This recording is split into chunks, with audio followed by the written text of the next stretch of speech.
En fait, trop souvent, on mesure l'impact au nombre de followers ou au nombre de vues.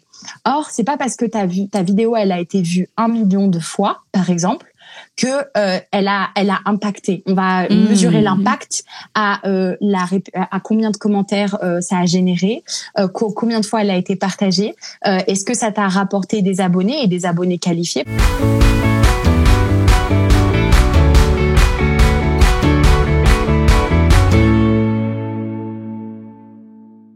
Bonjour à tous, très heureuse de vous retrouver en ce beau lundi. Quelquefois lundi, c'est un peu dur, c'est un peu lourd comme journée, mais aïe, vous avez votre rendez-vous de la journée. Vous êtes en train de reprendre le sourire, tout va bien. Nous sommes ensemble encore aujourd'hui et c'est parti pour une très belle émission, je le crois. Et je suis accompagnée d'Aurélie et de Stéphanie.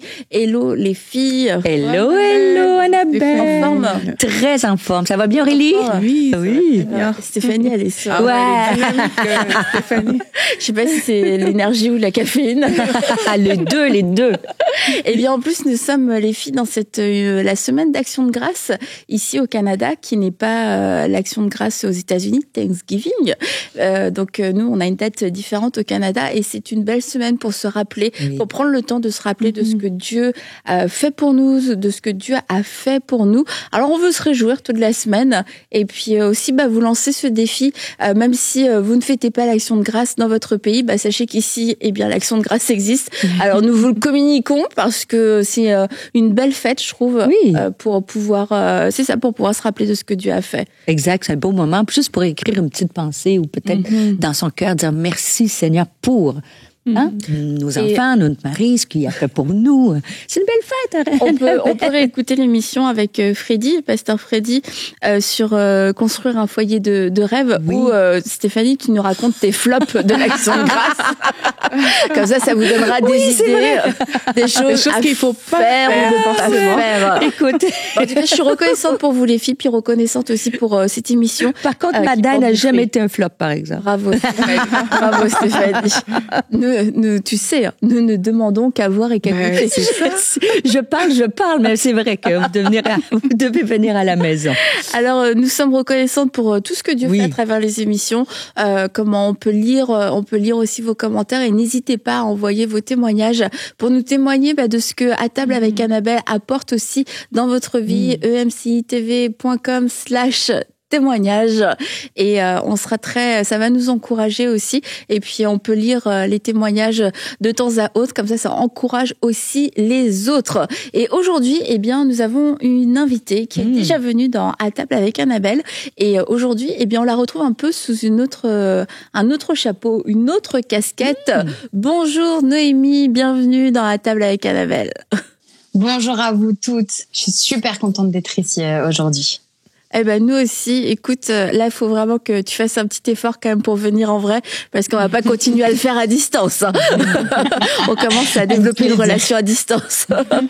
Donc, Noémie, je disais, la dernière fois, t'étais venue, on t'avait reçu et puis t'avais parlé par rapport à la préparation pour le mariage. Et aujourd'hui, on va prendre une casquette plus professionnelle. Parce qu'on te voit très actif sur les réseaux et tu partages beaucoup par rapport du contenu chrétien pour encourager, etc. Mais en fait, il y a un métier derrière tout ça. Et peut-être que tout le monde ne le sait pas, mais tu es consultante en marketing et communication digitale.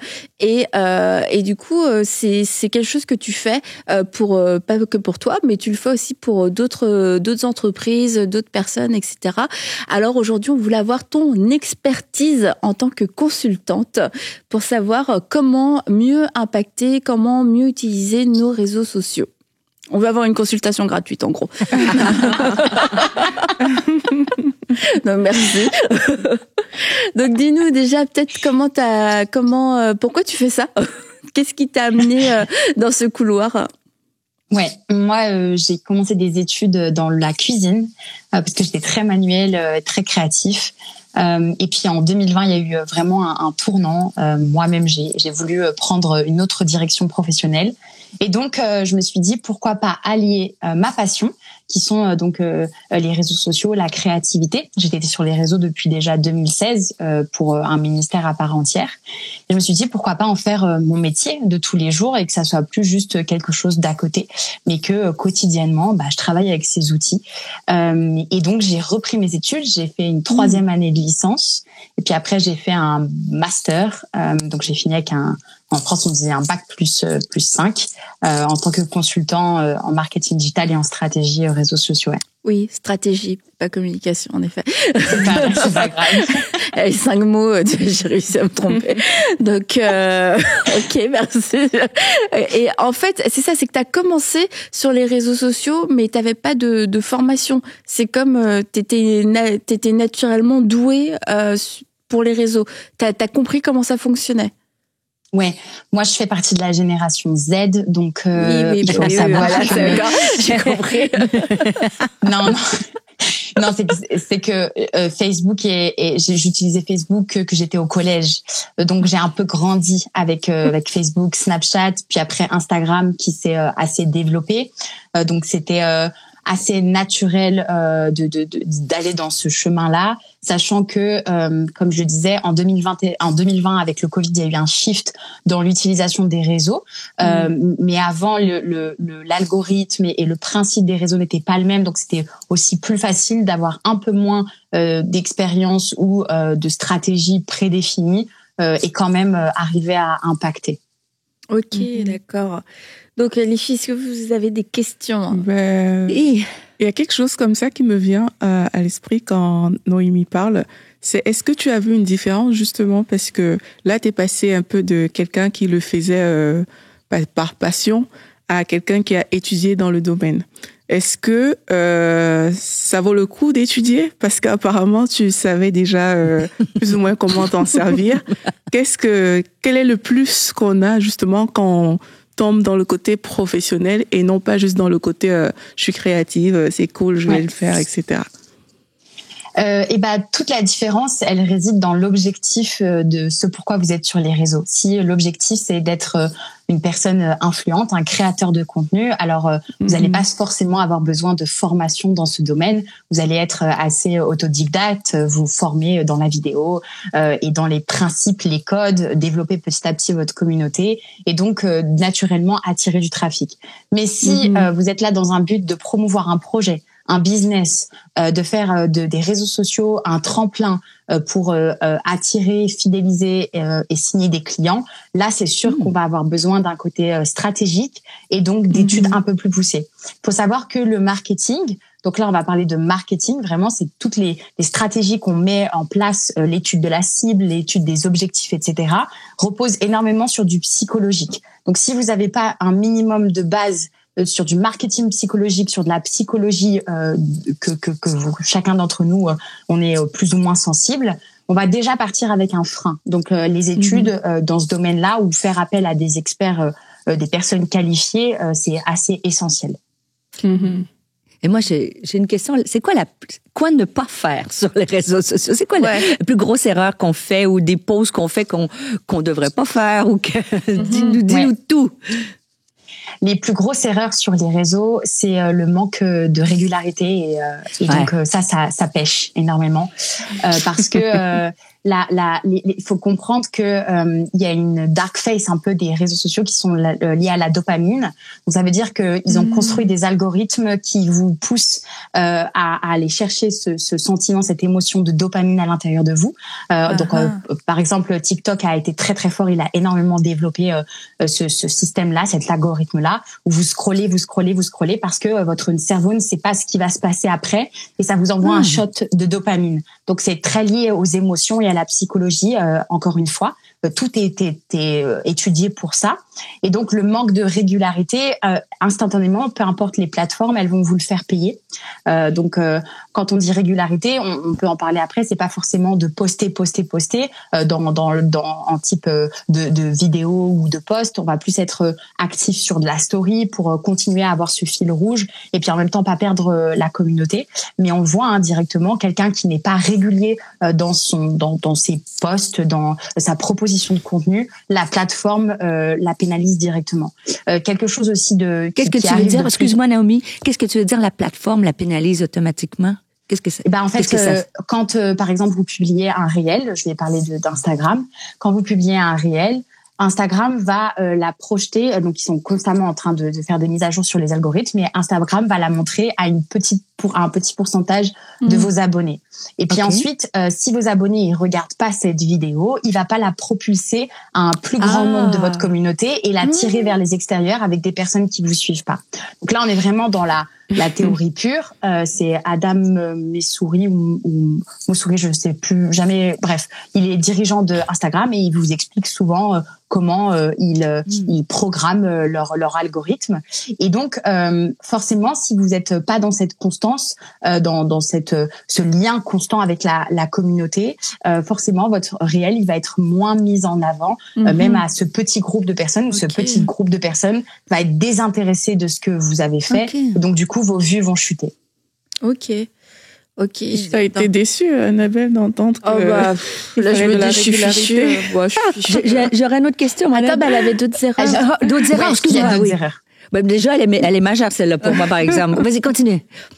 Il y a le manque d'authenticité aussi, c'est-à-dire que on veut tous copier chez son voisin. On voit que Monsieur X, ça marche chez Monsieur X et on a envie de refaire exactement la même chose.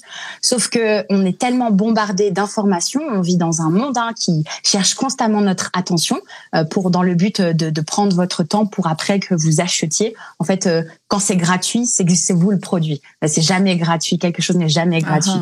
Et donc quand on n'est pas authentique, quand on n'est pas soi-même, quand on met un masque, quand on dit les choses sans vraiment dire les choses, quand on n'arrive pas à véhiculer quelque chose de nous, de notre personnalité, déjà on se met des bâtons dans les roues parce que forcément il va y avoir une perte de connexion avec notre audience et avec les gens qui pourraient potentiellement nous suivre parce qu'il n'y a pas de plus-value à ce que vous proposez que Monsieur X. Ça, c'est une erreur que je vois trop souvent, où il y a des comptes qui proposent les mêmes conseils, la même forme de réel, tout pareil, et puis en fait, il n'y a pas de différenciation entre eux et d'autres. Ok. Est-ce que ça, on était dans les deux erreurs majeures ou t'en avais d'autres encore? J'imagine il y en a plein, mais il y en dans a les majeures. Une chose qui va être aussi importante, c'est la qualité du contenu qu'on produit. Tant dans la qualité, par exemple, donc de vidéos, de téléphones, la qualité des carousels que vous allez faire, etc. Qualité de la vignette sur YouTube. D'ailleurs, j'ai vu EMC prend ce tournant un peu en travaillant encore plus avec le contraste des vignettes, enfin ce qui est tendance. Et tant dans cette qualité opérationnelle et la qualité aussi de contenu, dans le sens si vous dites des choses qu'on peut trouver sur Google, il y a aucune plus-value à ce que vous dites. Il y a pas c'est pas un contenu qualitatif et donc pour le coup ça va être plus difficile en termes d'objectifs derrière. Vas-y Stéphane. Je dis c'est un peu intéressant au moins que le contenu soit considéré parce que des fois tu vois des choses qui ont l'air de faire des vues pas possibles et le contenu des fois peut laisser à désirer et moi je pense que ça, je suis pas du tout une spécialiste mais le contenu devrait quand même être assez important aussi. Mais qu'est-ce qui fait, pourquoi certaines vidéos, en tout cas qu'est-ce qui fait un bon post? On a regardé les erreurs mais tu sais il y a des trucs que tu vois certains vont poster puis boum ça explose littéralement. Et là j'ai bien retenu l'authenticité. Sans jouer l'authenticité, sans jouer non plus sur se dévoiler la vie privée. Certains vont avoir des gros... Si tu postes, par exemple, moi, si je mets une photo avec mon mari, par exemple, pouf, ça explose. Ouais, mais moi, c'est pas ça que je veux. Moi, je veux partager du contenu. C'est pas à propos de moi, c'est à propos du message, tu vois. Donc, des fois, ça me met... Mais peut-être qu'il y a des types de contenus. Oui. Est-ce qu'il y a des types de contenus qui font en sorte que le tout mis ensemble, ça explose? Oui, des fois, il y a un peu de voyeurisme. Je trouve que les gens, ils veulent juste voir. Oui. Alors, pareil, on va toujours faire la différence entre un compte type un peu plus influenceur, créateur de contenu et un compte business. Ça veut dire que tous les conseils qu'on donne, ils sont adaptés en fonction de la finalité du compte et de ce que finalement on veut en retirer. Mais c'est vrai que il y a des choses et ça tourne même des fois à des dérives où quand vous allez être en couple, que vous allez être marié, que vous allez avoir une famille, des enfants, naturellement votre contenu il va être plus poussé, programmé par la plateforme parce que c'est ce qui intéresse. Il y a ce côté un peu voyeurisme, comme tu disais, Stéphanie, qui est assez malsain. Ensuite, il y a ce côté aussi très tendance. Ça veut dire que comme TikTok est un énorme concurrent, par exemple, par rapport à Instagram, et que TikTok a une stratégie très agressive, Instagram va aussi, selon le temps, selon les algorithmes, il s'est en permanence en train de changer, il rectifie en permanence les choses, mais proposer, pousser des contenus très courts parfois, qui sont pas super profonds, qui vont faire beaucoup de vues, mais peut-être pas beaucoup d'engagement derrière. Et en fait, trop souvent, on mesure l'impact au nombre de followers ou au nombre de vues. Or, c'est pas parce que ta vidéo elle a été vue 1 million de fois, par exemple, que elle a impacté. On va mesurer l'impact à combien de commentaires ça a généré, combien de fois elle a été partagée, est-ce que ça t'a rapporté des abonnés et des abonnés qualifiés, parce que par exemple dans un business, si on fait une vidéo qui a fait énormément de vues mais qu'on est totalement à côté du sujet de son business, le problème c'est qu'on va avoir des abonnés mais qui sont pas qualifiés, qui vont pas pouvoir devenir des clients derrière. Donc toute cette réflexion, encore une fois, elle va dépendre de est-ce que je vais être un créateur de contenu, un influenceur, ou est-ce que je vais utiliser les réseaux sociaux pour mon projet, mon business. Et donc là, la stratégie, elle va être assez différente. Et quel conseil tu peux donner pour pouvoir augmenter la visibilité et l'impact sur les différentes plateformes? Ouais. Et ce qu'on disait, à la fois c'est des erreurs et en même temps c'est des conseils du coup positifs. C'est maximiser l'authenticité, la création de contenu, le fait de poster assez régulièrement. Donc du coup, quand tu dis assez régulièrement, c'est quoi? Est-ce que on parle de plusieurs fois par jour, on parle de une fois dans la semaine? C'est parce que régulièrement, je pense qu'on n'a pas tous la même échelle. Ouais. Alors encore une fois, ça va dépendre de quels sont mes objectifs derrière. Il faut vraiment comprendre que la plupart d'entre nous, on poste, mais on poste sans objectif derrière. Et du coup, si par exemple le réel, la vidéo n'a pas fait beaucoup de vues, on va avoir l'impression que elle a flop. Or, quel était ton objectif derrière ce post? Si derrière tu as signé des contrats, tu as généré de l'engagement, peut-être que c'est un meilleur objectif que juste faire des vues. Donc encore une fois, ça va dépendre. En termes de recommandations pour justement continuer à être un peu dans l'algorithme, sur TikTok, on va pouvoir poster 3-4 vidéos à la suite. Ils ont un algorithme qui est différent d'Instagram. Sur Instagram, on va être sur de la story. Donc moi je recommande 5 jours sur 7 du postage en story. Il faut comprendre que au sein même d'Instagram par exemple, chaque publication a un algorithme bien précis et a des buts bien précis. Quand je vais publier un réel, mon but ça va être d'aller chercher de nouveaux abonnés, qu'on me découvre parce qu'il y a cette tendance sur la plateforme à ce qu'on mette les réels en avant. Donc ça je peux en publier un par semaine minimum. Vous pouvez aller jusqu'à 2. Faut pas non plus que la création de contenu, ça soit un piège. J'aime dire à mes clients que les réseaux sociaux, quand par exemple on est dans un business, c'est qu'un tremplin pour après attirer et créer un lien avec le client. Ça doit jamais devenir un piège dans lequel on s'enferme. Donc un réel, 2 réels. Après on va être sur un carrousel. Le carrousel, il est là pour démontrer que vous avez l'expertise de votre métier. Quelqu'un qui tombe sur un réel et qui vient sur votre compte, quand on est sur un compte de business, il va avoir besoin d'être rassuré. Donc, dans les carousels, vous allez parler des problématiques clients. En marketing, on commence toujours par une problématique et on finit par la solution qui étant son produit ou son service. Donc, on va venir attirer, encore une fois, tout est une question que d'émotion. On vient titiller le mauvais pour finir sur une note positive. Donc là, pour le coup, on peut être à un carrousel par semaine, surtout que pour le coup, Instagram favorise de plus en plus les carousels. Et en story, on est sur 5 jours sur 7. On va alterner entre de la story d'engagement. Ça veut dire qu'on montre les backstage de son entreprise, les défis. Il faut vraiment que la communauté, elle vous sente authentique. Donc, il faut que vous partagiez les sentiments et les émotions que vous ressentez, peut-être les défis, les victoires, les choses qui ont moins bien marché. Et ensuite, on va être sur de la vente. C'est la story qui fait vendre principalement, parce qu'on peut mettre des liens et que du coup, il y aura cette alternance entre créer du lien et puis vendre. Et donc, c'est ça qui fonctionne. Et quand on est sur un compte un peu plus créateur de contenu, on peut adopter une stratégie dite agressive Et donc là, pour le coup, si on a envie de maximiser, développer sa communauté, se faire connaître le plus possible et à acquérir un grand nombre d'abonnés en peu de temps, là, on va pouvoir publier principalement des réels pour aller chercher ce nombre de vues, des réels avec un contenu intéressant, un contenu de valeur, comme on disait, pas de l'information qu'on peut trouver sur Google et que tout le monde pourrait dire. Donc là, les témoignages rentrent vraiment en compte, puisque vous, personne ne peut être vous, personne ne peut avoir votre même histoire, votre même personnalité. Donc là, on peut être à 3, 4 réels par jour. Ça permet d'acquérir un grand nombre d'abonnés. Il y en a qui font ça. Par jour. Ouais, il y en a qui font ça. Il faut avoir du temps. C'est un métier, là. Pour ça. Là, je parle des influenceurs. Les influenceurs, pour tout le temps être constamment accroître leur nombre d'abonnés, quand c'est leur job. En général, ils ont une stratégie plutôt agressive. Okay. Oui, c'est leur travail après. Ouais, c'est ça, c'est un temps plein. Ouais. Mais du coup, ça veut dire qu'on a un réel dans une semaine, un réel, un carrousel, 5 stories minimum pour que un compte fonctionne. Ouais. Là, tu viens de nous expliquer que nos comptes ne fonctionneront jamais. Ne fonctionneront jamais. Non, moi, je fais des efforts quand même. Toi, t'es la meilleure, toi. Franchement, t'es meilleure que nous. Bon, meilleure par rapport à vous, mais par rapport à l'ensemble.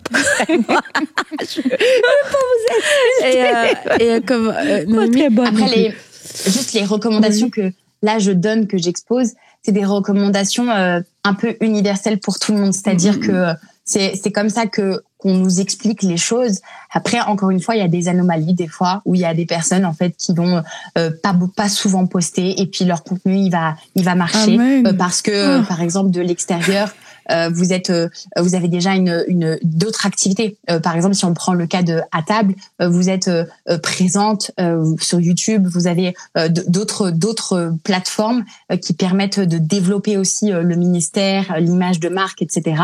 Et donc du coup, naturellement, va y avoir cet attrait. On va s'intéresser, même si vous postez pas de temps en temps, parce que vous avez développé tout ce qui était autour. Bon, d'ailleurs, on en profite. Abonnez-vous sur le compte de À Table, sur À Table avec Annabelle. Abonnez-vous, même si on ne poste pas régulièrement, même si on ne fait pas de story tous les jours. Écoutez, on fait ce qu'on peut. Hein. Donc, aidez-nous. Et je voulais savoir aussi, Noémie, une question par rapport aux abonnés, à l'achat des abonnés, parce que c'est... déjà, je sais pas trop ce que c'est, ni comment ça fonctionne. C'est où qu'on les achète? Est-ce que je peux vous acheter les faits? Il y a peut-être ce préjugé, pas ce préjugé, mais cette idée préconçue que plus t'as d'abonnés, plus ça attire d'abonnés. Et du coup, j'ai entendu que des gens avaient des faux abonnés ou des faux commentaires ou des faux, je sais pas trop quoi. Des faux commentaires. Et c'est comme des gens, je sais pas moi, qui sont payés pour faire ça, je sais pas trop. Et comme ça fait comme il y a de l'engouement sur ton compte, tes publications, mais en fait c'est genre toi qui as acheté. C'est pathétique là. Alors qu'est-ce que tu peux nous expliquer? Oui. Alors l'achat d'abonnés, c'est des bots. En fait, ce sont des faux comptes qui vont s'abonner en masse à vous. Vous allez les acheter, les payer. En général, c'est des comptes qui viennent d'Inde, de Chine, qui sont pas européens. Donc, il y a aucune plus-value à ça.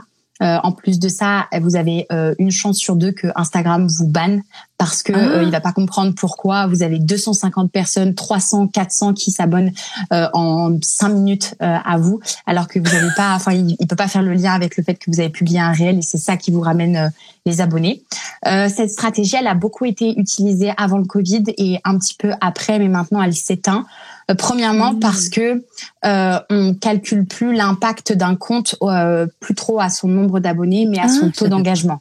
Okay. Son taux d'engagement, chaque marque qui va vouloir travailler avec un influenceur va calculer son taux d'engagement. Donc ça comprend le nombre de commentaires, le nombre de fois où ses posts, où son profil est partagé, la réactivité dans les messages. C'est tout ça qui crée un taux d'engagement. Plus le taux d'engagement il est bien, plus votre compte a de l'impact, et donc vous pouvez, quand vous êtes un créateur de contenu ou un influenceur, demander des rémunérations plus importantes si vous faites des partenariats par exemple. Mais l'achat d'abonnés, c'est un tue stratégie. Il faut jamais faire ça. Et en plus, on est souvent focalisé sur le nombre d'abonnés. Bon, en réalité, c'est parce que ça nous fait plaisir à nous, que ça nous donne de la valeur et de l'importance. On se dit, plus on est suivi, plus on est important. Mais quand on est une entreprise, par exemple, on s'en fiche complètement de ton nombre d'abonnés. C'est pas ton nombre d'abonnés qui va définir le nombre de clients que tu vas signer, mais c'est toute la capacité que tu as à mettre en place cette stratégie et à créer un lien avec ta communauté au travers du storytelling, au travers de l'authenticité, au travers des problématiques qu'elle peut rencontrer et comment tu peux apporter cette solution qui va fonctionner. Donc, ce que vous avez vas-y. En fait, ça veut dire que, parce que je reviens un peu sur quelque chose qu'on a dit avant par rapport au fait que il y a des vidéos qui ont l'air de ne pas avoir un contenu solide, mais qui font du buzz. Et là, on parle du nombre d'abonnés. Ce que moi je vois ces temps-ci, c'est que le nombre d'abonnés parle quand même quelque part. Tu vois, si quelqu'un a 1 million d'abonnés, la personne va sembler plus crédible qu'une personne qui en a peut-être 10 000, par exemple. Et jusqu'où, en fait, on peut se dire, ça ne compte pas. Est-ce que pour le fait d'être un créateur de contenu tout court, là, on se dit, OK, ça compte vraiment. Et pour le fait d'être une entreprise, qui a un business, là, on se dit, c'est vraiment pas important. À quel niveau est-ce qu'on peut se situer là? Parce que plusieurs personnes me pèsent juste parce qu'elles ont 200 000 abonnés, 300 000, tu vois? Alors, quand on est d'un point de vue marque business, quelqu'un qui s'arrête à ça au nombre d'abonnés, c'est qu'en général, il fait mal son travail. Dans le sens, s'il s'arrête à ça, il va se payer des fortunes, par exemple, pour un influenceur qui a 200, 300 000, 400 000 euros, 400 000 followers, pardon. Alors que peut-être l'influenceur, il a pas du tout d'engagement. Donc, je pense que c'est plus d'un avis extérieur quand on n'est pas trop du métier ou du milieu, qu'on se dit, celui-là, il a 1 million d'abonnés. Ah ouais, il pèse. Parce qu'en fait, s'il a 1 million d'abonnés, mais qu'il a 70 000 j'aime sur ses publications, qu'il a à peine 100 commentaires. Alors déjà, attention, c'est déjà beaucoup. Ça peut remplir un stade de France ou c'est déjà énorme. Mais par rapport à son nombre d'abonnés, c'est ridicule. Et donc du coup, si par exemple moi je suis une entreprise ou une marque, je vais pas me laisser impressionner par un nombre d'abonnés, mais je vais vraiment regarder son taux d'engagement, et c'est ça qui va définir si cette personne elle a de l'impact, elle pèse ou non. Et donc j'ai conscience que encore trop de personnes se font parfois avoir sur le nombre d'abonnés, mais si derrière on n'a pas d'engagement, c'est une coquille vide. Ça n'a pas d'impact. Et quand tu dis les commentaires, c'est ça qui pèse. Est-ce qu'on peut dire, parce que certains vont, moi, premièrement, quand je regarde, je mets rarement des commentaires, mais ça veut pas dire que ça m'intéresse pas, mais je mets pas de commentaires. Est-ce que c'est bien de dire, si vous aimez, mettez un commentaire, un machin comme ça? La plateforme, alors Instagram, encore une fois, ils sont en constante évolution. Sur TikTok, bon, je reprends. C'est trop bateau de dire si vous aimez, mettez un commentaire. C'est-à-dire qu'il y a tellement de gens qui le font que vous n'allez pas avoir de résultat derrière. Il faut avoir donné l'impression à la personne qui regarde la vidéo que c'est son choix si elle a commenté, et surtout qu'elle va avoir quelque chose derrière. Ça, je trouve ça bien, parce que des fois, mettez un pouce, mettez un machin, mettez un bidule. Ouais. Moi, ça marche de moins en moins, ça. Okay. Donc, pour TikTok, pas de problème au niveau des commentaires. Pour YouTube aussi, très, très bien, très positif. Sur Instagram, ils sont un petit peu dérangés par le fait que on fasse directement un appel à l'action pour les commentaires. Donc, par exemple, moi, j'ai constaté que sous mes vidéos que quand je disais commente, dis-moi en commentaire ce que t'en penses ou des choses comme ça, mes vidéos, elles étaient directement moins vues que si je laissais rien. Ils aiment pas trop, ils sont un peu relous dans leur mise à jour, etc. Donc il y a plein de stratagèmes. Quand on est une entreprise, par exemple, on travaille avec un logiciel qui s'appelle ManyChat. C'est quelque chose où il y a une version gratuite et une version payante. Et en fait, c'est un bot qui va répondre pour vous aux commentaires, qui va inciter la communauté à mettre des commentaires. Et quand on est une entreprise, encore une fois, ce qu'on va faire, c'est que pour générer de l'engagement justement sur son compte et donc être promu par la plateforme, on va offrir quelque chose de gratuit. C'est un principe en marketing qui s'appelle le pied dans la porte. Ouais. C'est-à-dire que vous laissez quelque chose. En l'occurrence, vous laissez un commentaire, vous laissez une adresse email et vous obtenez quelque chose de gratuit, quelque chose d'utile, un contenu de valeur derrière. Et après, on va avoir toute une stratégie du coup où vous avez laissé un commentaire, vous avez obtenu quelque chose de gratuit, le bot a répondu pour vous, on a votre adresse mail et après on va faire des campagnes d'emailing. Oh, et pour les en fonction des réseaux. Attends, le bot c'est un robot quoi. Ouais, c'est un algorithme. Je crois que même je sais pas s'ils utilisent l'intelligence artificielle ou pas. Même. D'accord. Je pense que oui. Tu vois, je réponds aux questions comme Noémie. Mais je voulais savoir par rapport au fait qu'il y ait plusieurs plateformes. Par exemple, on a YouTube, on a Instagram, etc. Est-ce que copier un lien de l'un vers l'autre, est-ce que ça nous avantage ou ça nous handicape? Si je prends par exemple mon lien de ma vidéo YouTube que je vais mettre sur Instagram, est-ce que Instagram voit YouTube comme un concurrent et du coup m'handicape pour mes vidéos? Ou pas du tout, ça n'a aucun impact? Moi, j'ai entendu quelques personnes qui disaient que quand elles mettaient des liens dans leur story était moins vue. Mais honnêtement, je l'ai pas remarqué sur moi ni sur mes clients. Donc pour moi, je dirais que non, ça n'a pas d'impact. D'accord. Voilà. Ce qui est sympa, par contre, vu que tu parles de plusieurs plateformes, c'est de connaître les plateformes et leur utilisation, ainsi que la cible. Quand on a un projet quelconque, qui soit business ou qui soit en tant que créateur de contenu, c'est hyper important de se poser et de développer son projet, mais surtout d'aller chercher sa cible, d'étudier sa cible. Et donc, en étudiant sa cible, elle va être plus, elle va aimer plus ou moins certaines plateformes. Au TikTok, on est sur une cible très très très jeune. Vraiment, les marques, elles ont du mal à décoller quand elles sont pas animées d'une personne. Très important aussi. Il y a vraiment un tournant où les marques, elles ont beaucoup de mal à exister maintenant sur les réseaux, les marques en tant que telles, parce qu'elles sont pas incarnées, parce que en fait, elles ont du mal à aller chercher leur communauté sur le côté authenticité, storytelling, et donc c'est seulement quand des marques elles sont incarnées ou quand elles ont des très bons CM. Je pense à Burger King, à Decathlon aussi, ils ont des CM qui jouent énormément. Ça veut dire quoi, Community Manager. Ok. Community Manager. Où ils jouent sur l'humour, etc., où elles peuvent prospérer. Mais donc, sur TikTok, on va être sur une cible beaucoup plus jeune. Sur Instagram, on va être sur du 18 ans, 40 ans. Après, on va passer à Facebook. Et puis sur YouTube, c'est un peu plus... on va être... Les jeunes, ils sont, mais ouais, on va être sur du 15 ans et puis plus. Et donc, en termes juste d'importance, c'est que d'une plateforme à une autre, vous pouvez réutiliser le contenu. Mais différemment, genre, en fonction de la cible. Par exemple, j'ai mis une vidéo sur Instagram, je peux la remettre sur YouTube Short, ce qui va me générer des vues. Alors bien sûr, il faut pas faire que ça parce que sinon ça serait un copier-coller de votre Instagram.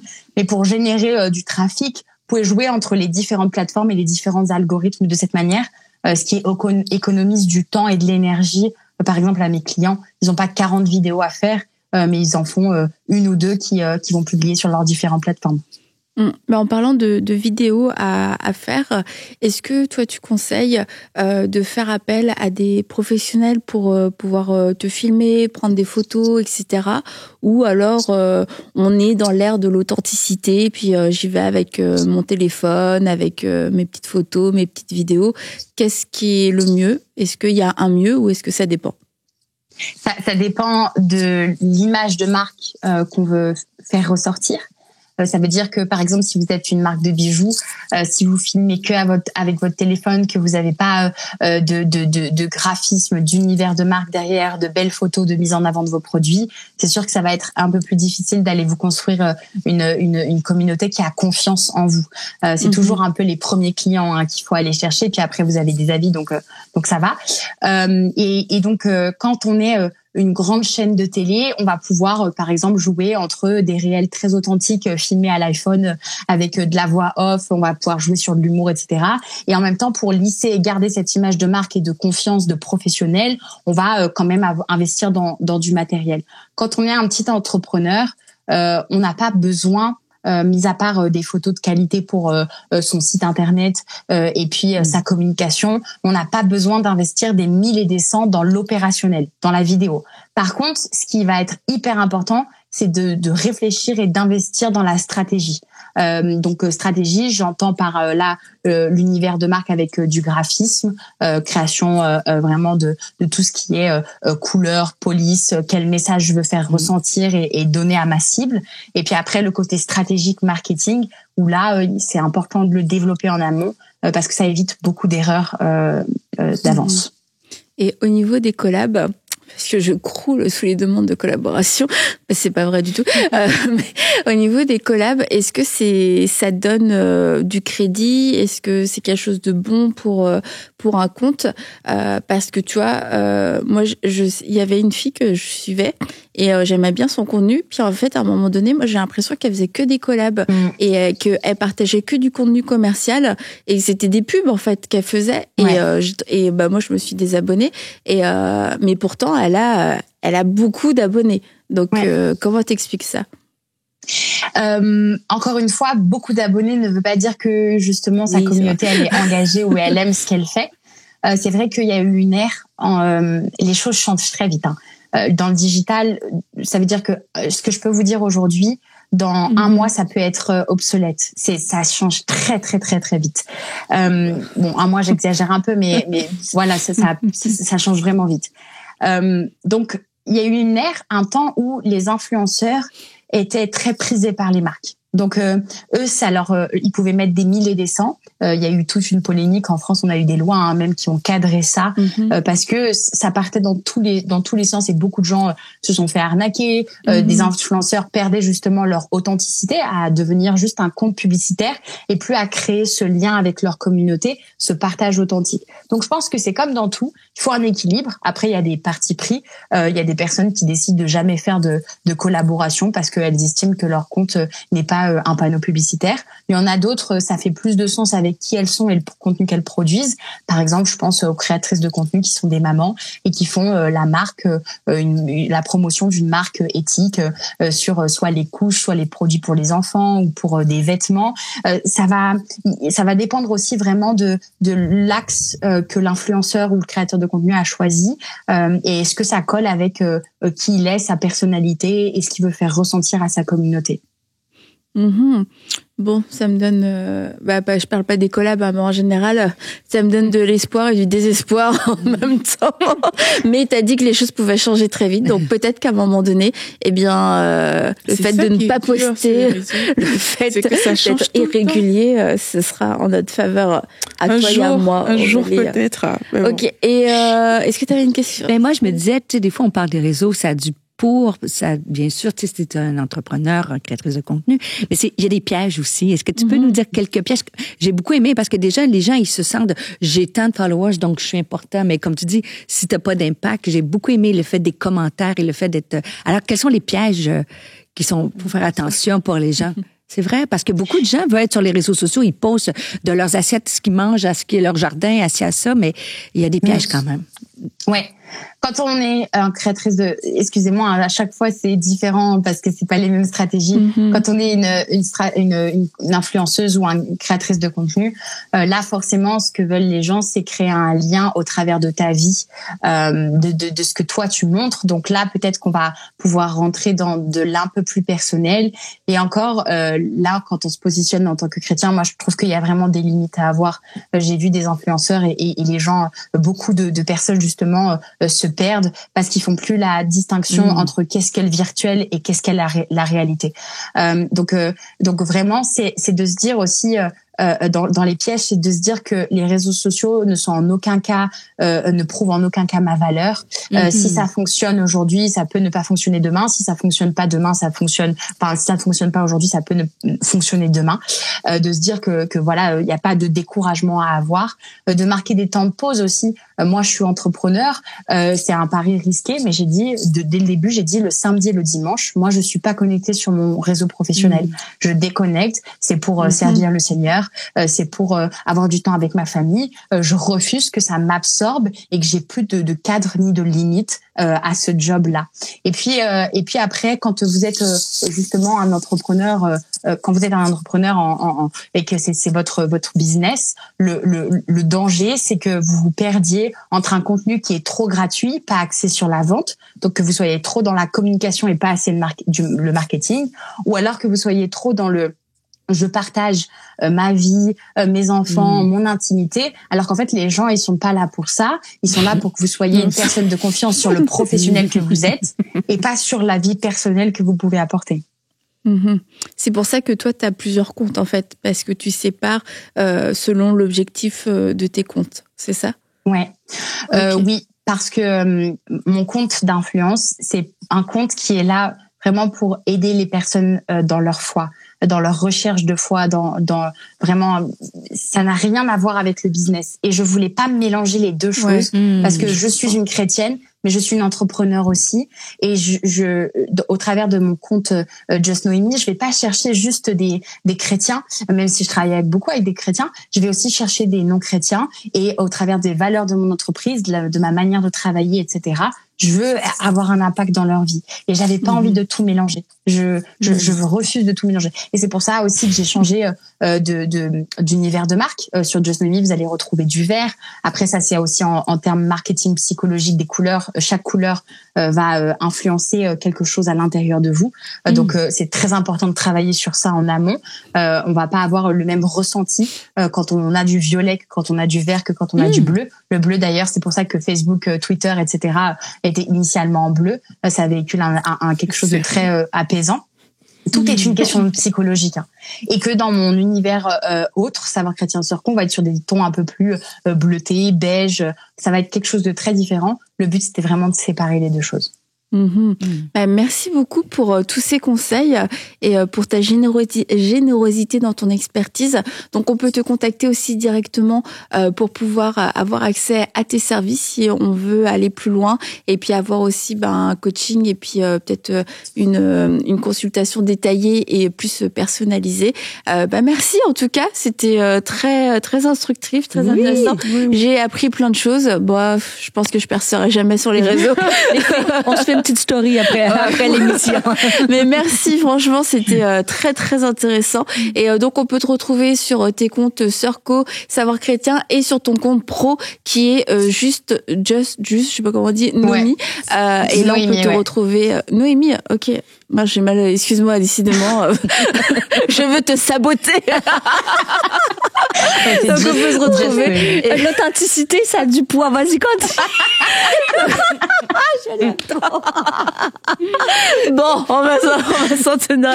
Mais un grand merci à toi. Puis écoute, on t'attend au Canada. Faut que tu viennes. Faut que tu viennes. En vrai, on va pas continuer à faire des vidéos comme ça à l'infini.